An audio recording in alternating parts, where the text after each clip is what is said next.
கம்போடியாவில் இருக்க இந்த ஒரு இடத்துக்கு பேர் கில்லிங் ஃபீல்ட்.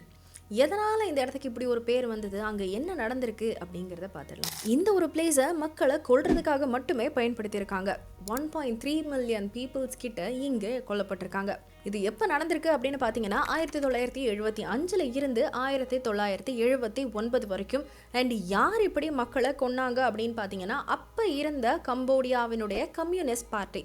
அண்ட் யாரெல்லாம் இவங்க கொன்னாங்க அப்படின்னு பார்த்தீங்கன்னா இதுக்கு முன்னாடி இருந்த பார்ட்டியினோட கனெக்ஷனில் இருக்காங்க அப்படின்னு இவங்களுக்கு சந்தேகம் இருக்கிறவங்க, அண்ட் ஃபாரின் கவர்மெண்ட்டு கூட தொடர்பு இருக்குன்னு சந்தேகப்படக்கூடிய மக்கள் எல்லாரையும் இவங்க கொன்று இருக்காங்க. அதை அவங்கள டார்கெட்டாக வச்சுருந்துருக்காங்க. இதில் வியட்நாமீஸ், சைனீஸ், தாய் and Cambodian Christians, Buddhist monks எல்லாருமே அடக்கம். இந்த இடத்துல பண்ண ரிசர்ச்சில் 20,000 கல்லறை தலங்கள் கண்டுபிடிக்கப்பட்டிருக்கு. அண்ட் 13,86,000 பேர் தலை துண்டிக்கப்பட்டு கொல்லப்பட்டிருக்காங்க. இந்த இடத்துல இப்போ ஒரு மியூசியம் இருக்குது. எப்போவுமே அவங்கள எவ்வளோ டார்ச்சர் பண்ணி கொண்டாங்க அப்படிங்கிறதும், அண்ட் அங்கே இறந்து போனவங்களுடைய மண்டை ஓடுகளும் எலும்புகளும் லட்சக்கணக்கில் இருக்காம்.